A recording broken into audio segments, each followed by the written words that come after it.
Gated townhouse project sa San Juan City na flood-free and napakatahimik ng neighborhood. Maganda din dito is very accessible to via N. Domingo at Aurora Boulevard. This is a 4-story townhouse na may dalawang klase ng design, isang corner unit at isang inner unit. My name is Angelo Ragudo from Townhouse Central and welcome sa ating house tour number 1. Tara, samahan niyo ako.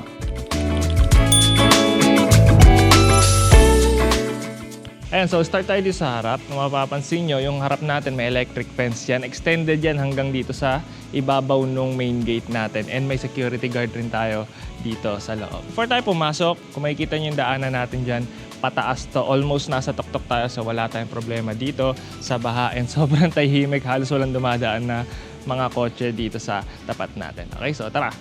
Okay, so pagpasok mo from your main gate is yung driveway ninyo. Meron tayo dito 6 na units. Hold na yung pinaka-dulo natin, yung unit C. And ito yung sisilipin natin, yung unit F. Ito yung corner unit natin. So meron tayo dito 2-vehicle carport. Covered yung part na to. Dito is partially covered, so medyo naaangge or naaambunan pa yung ipapark nyo na kotse dito. Meron tayong 2 pinto dito sa likod. Sa side na to is yung ating full toilet and bath. Meron tayo dyang sink, shower area, and yung toilet natin. So kung magyayaya kayo, pwede pa rin dito. May sarili siyang toilet and bath. Sa likod nito is yung storage room natin. Or pwede rin itong gawing staff quarters kaso wala lang siyang ventilation talaga. So kailangan naka-open lagi itong pinto na to or kailangan mo pang magbutas dito ng bintana. So malalim to, nasa ilalim tayo ng staircase natin. So hanggang dito yung space natin dyan. Again, natin 2-vehicle carport natin. Meron tayo dito 2 design. Meron tayong design para dito sa ating corner unit and do sa middle unit natin. Pupuntahan rin natin yung mga inner units na yan after netong corner unit natin. So stay tuned and comment nyo kung ano yung mas nagustuhan yung design. Okay? So yung main door natin is made of glass panel, high quality na rin yan, powder coated. So maliwalas dito sa entry foyer natin dahil may glass panel tayo dyan. And set up windows dito sa harap na part natin, okay? And then dito is hagdan na, packet dun sa ating main living space. Tara, samahan niyo ako. Okay, so meron tayong U-shape na staircase. Solid wood planks na rin yung threads natin dyan. And pag-akit mo, sasalubong sa'yo is your kitchen and dining area. So, meron rin tayong open space doon sa 3rd floor. Pwedeng dining area lang dito and yung living area natin is nasa taas. Pero magdidepende pa rin sa inyo kung gusto nyo pagsamahan yung living dining dito or dining and living sa 3rd floor. So, meron tayo ditong L-shaped layout kitchen. Since corner unit to, 2 yung exposure natin. Meron tayo ditong bintana sa side na yan and meron rin bintana dito sa harap na part. So malalaki yung mga bintana natin dyan and high quality na rin. May mga screen mesh. Ito owning window. Itong nasa ibabaw. Then fixed window. Itong nasa baba. Ang lalaki na rin ng pin lights natin dyan and bawat sulok is merong shadow gaps dyan. And yung provision para sa ating window type AC unit dito and dito sa part na to. Dito sa ating kitchen, meron tayong granite countertop. And ayan, may backsplash na rin tayo dyan. May corner window tayo dito which overlooks dun sa kalsada dun sa harap natin. So, nabubuksan rin tong part na to. Ayan, sliding to. So, kung gusto mo ng mahangin habang nagluluto and hindi kulob dito sa kitchen natin, pwede nyo buksan to. Dami na rin natin ditong cupboard space and cabinet space with natural wood finish design. Ayan, soft close. Yes, soft close yan sa taas. Pati dito sa baba. May grease trap na rin tayo dito sa ilalim.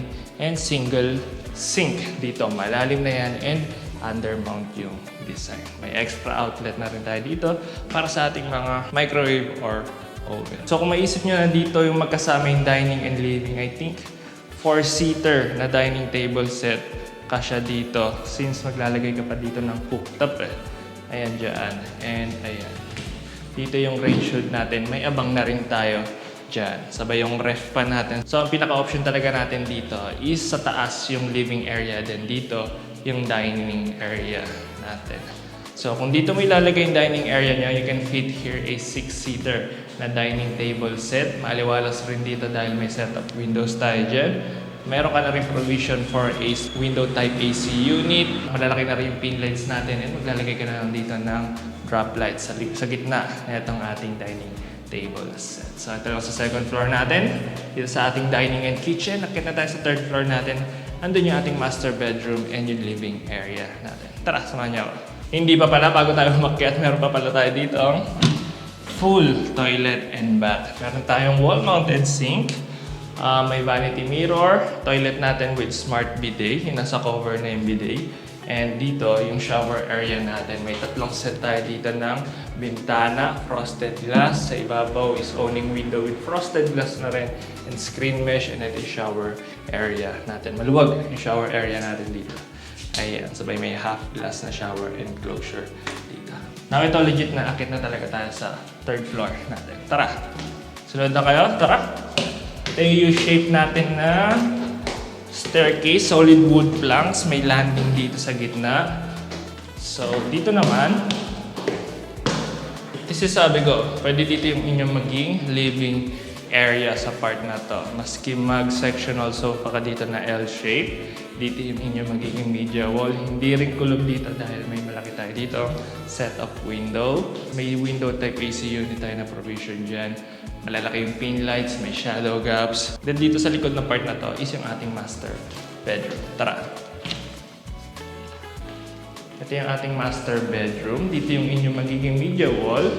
Dito yung ating king size na bed. Kasyang-kasya dyan. Andito yung headboard ninyo. Dyan yung media wall. Hindi kulob dito dahil meron kang setup window, dalawa dito sa harap. So, magkaiba sila. Dito owning window na malaki. Dito, casement window. Ayan. Okay. So, high quality na rin yan. Makakapal na rin yung glass. Powder coated with screen mesh natin. Marami na rin tayong pin lights dyan and may mga shadow gaps. Then, dito yung ating built-in wardrobe.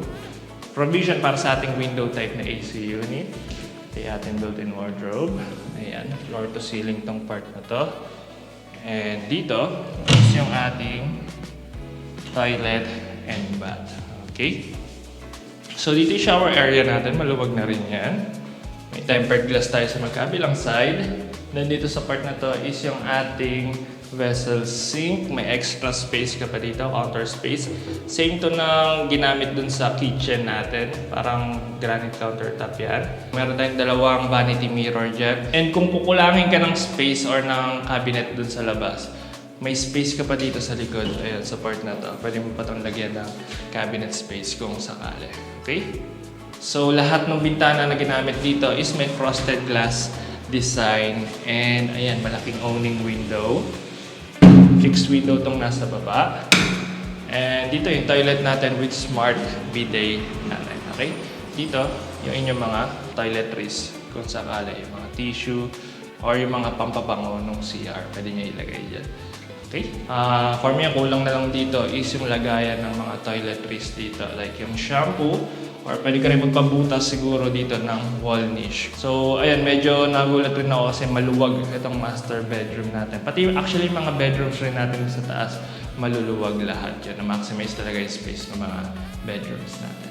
Okay? Okay, so ito lang para dito sa ating third floor. Akit na tayo sa fourth floor natin. Meron pa tayo ng dalawang bedrooms. Tara!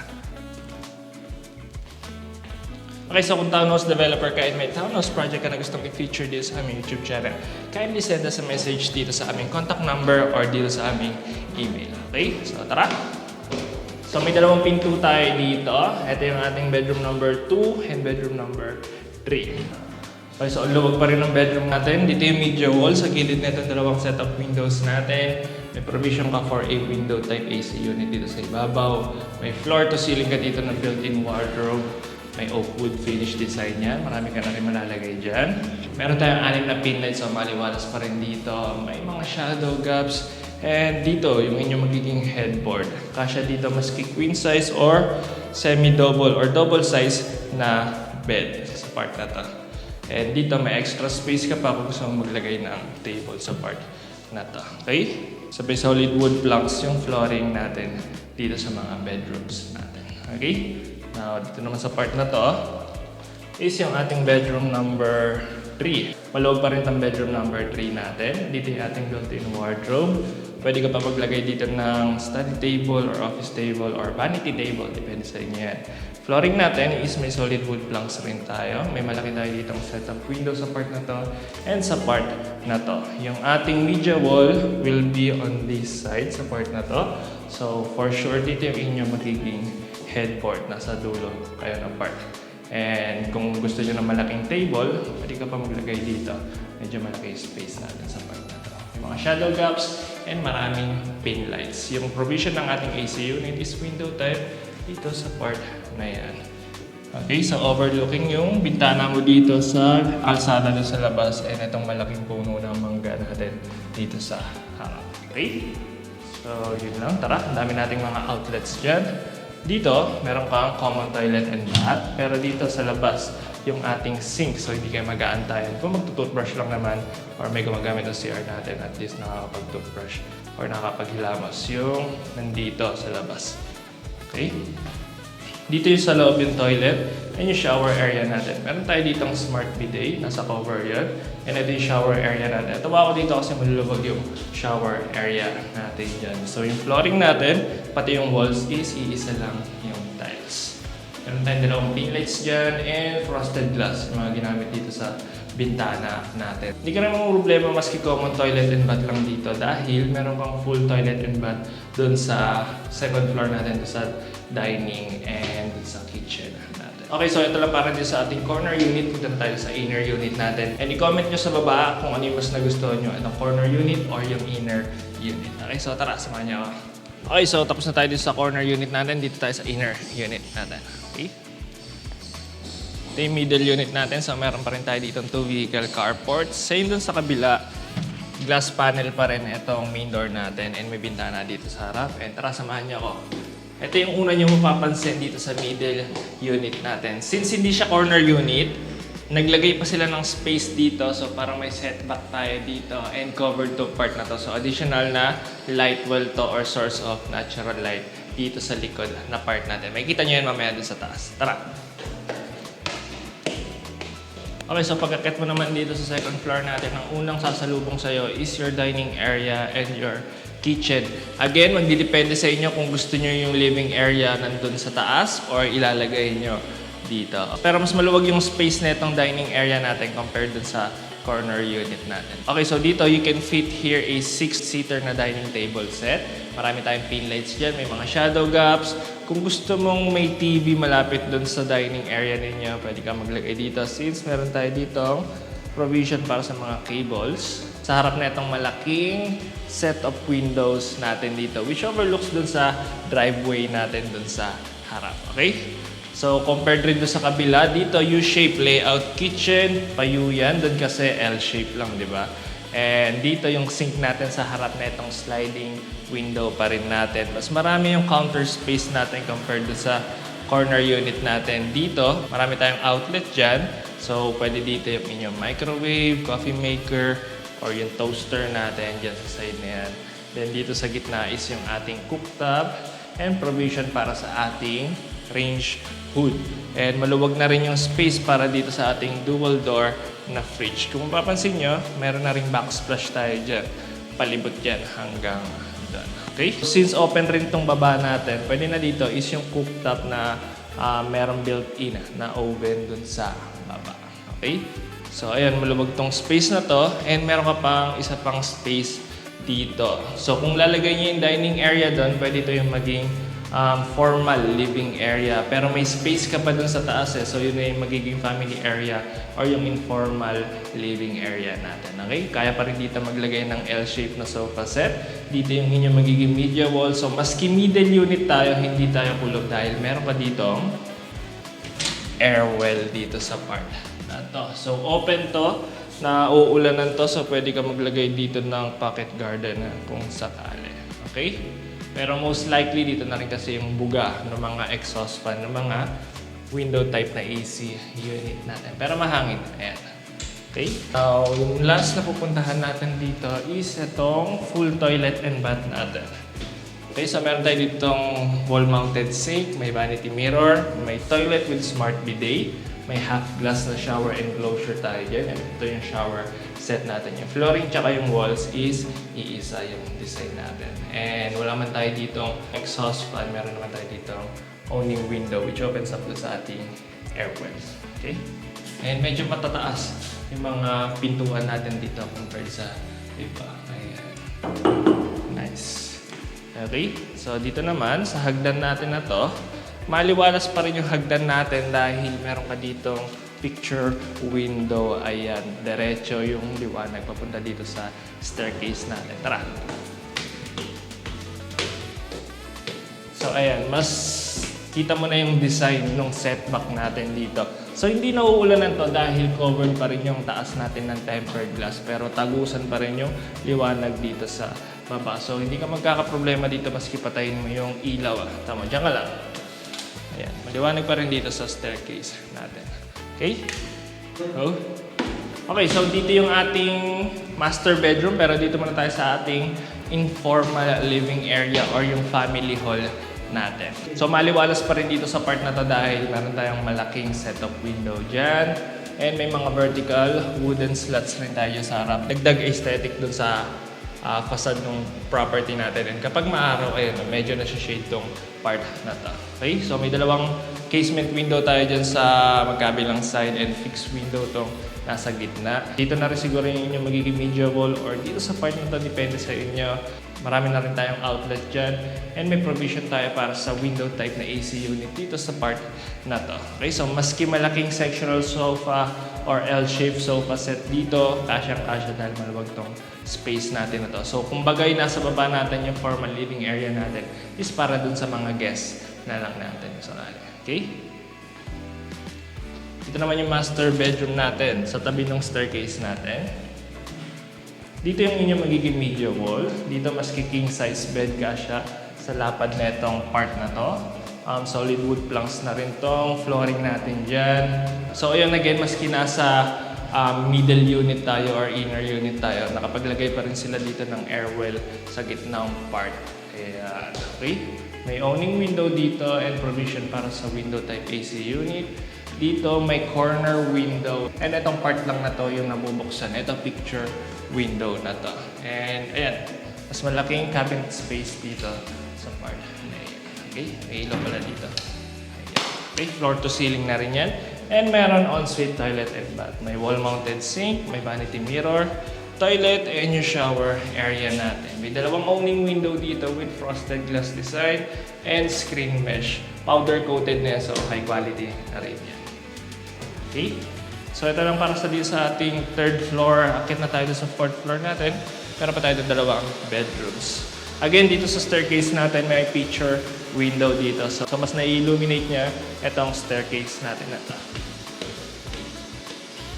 So ayan, tanaw mo na yung tempered glass natin dito sa bubong na to. Ayan. So covered yan, hindi yan po wala pumapasok na tulo ng tubig dyan or patak ng ulan dito sa part na to. Ayan. Parang nagkaroon ka ng indoor balcony in a way. So perfect siguro dito if maglalagay ka dito ng decor or malaking painting dito sa part. Okay? May pagka-high ceiling na rin tong part ng staircase natin dyan. Ito yung bedroom number 2 natin. Maluluwag pa rin talaga yung mga bedrooms natin dito. So dito yung magiging headboard kung sakali. I think kasya dito ang double size na bed. Pero kung maglalagay ka pa ng table, I think single size na bed ang perfect dito sa part na to. Solid wood planks pa rin yung flooring natin. And meron tayo dito provision for a window type na AC unit. Hindi na ganun karami yung exposure dito pero meron kang set of window dito sa gitna. Fixed to and then owning window to nasa taas. And floor to ceiling na built-in wardrobe on this side. So ang dami nating outlet dyan. Okay, may mga baseboards rin mula sa living area natin hanggang dito sa mga bedrooms. Ito yung bedroom number 3 natin. Okay, so kayo pa rin mag-decide kung saan yung magiging headboard ninyo. Pwede dito and pwede dito sa part na to. Pero maluwag pa rin tong bedroom natin. So maski queen size bed or double size bed, tapos maglalagay ka pa ng study table or office table, kaya pa rin i-accommodate itong space na itong bedroom na to. And mas maliwalas dito dahil mas malaki yung setup window natin dito sa part na to, which overlooks dun sa ating driveway dun sa harap. And floor to ceiling na built-in wardrobe dito. Okay? So, wala tong toilet and bath itong dalawang bedroom sa 4th floor. Pero meron tayong common toilet and bath dito sa likod. Ito, additional cabinet space. Sa part na yan, lalagyan na lang yan ng swing panel or swing door sa part na yan para may ilaw dyan. And dito sa huling part na to, nasa loob na yung sink compared dun sa corner unit natin. Sa gitna yung toilet and maluwag na shower space. Ito yung shower fixture natin, stainless steel na rin yan, American standard. And frosted glass design na owning window dito sa ibabaw. So yun lang para dito sa ating house tour. And now let's do a recap. Tara! Okay, so location natin is San Juan City. So meron tayo ditong 6 na units pero 5 na lang yung available. Available pa yung dalawang corner unit natin sa harap. So yung lot area nun is 70 square meters and yung floor area is 194 square meters. So while ito naman mga inner units natin is merong 65 square meters na lot area and 215 square meters na floor area. So lahat ng units dito is meron 3 bedrooms, 3 toilet and bath, and 2 vehicle carport. Okay, so flood-free yung area natin dito and meron tayong 24/7 security, may mga electric fence yung paligid, and tahimik yung neighborhood natin dito. So kung nagustuhan mo tong house tour na tayo, gusto mo mag-schedule ng viewing dito sa property na to, you can send us a message dito sa aming contact number. Available din through Viber and WhatsApp or dito sa aming Facebook page at Townhouse Central TV. And if townhouse developer ka and may townhouse project ka na gustong i-feature dito sa aming YouTube channel or dito sa aming social media accounts, kindly send us a message na rin dito sa aming contact number dyan. Again, available din through Viber and WhatsApp or dito sa aming email address. Okay, so my name is Samuel from Townhouse Central. That's it for today. See you at the next Townhouse. Subscribe. Okay? Comment nyo pala kung ano yung mas nagustuhan nyo na unit. Okay? Thank you!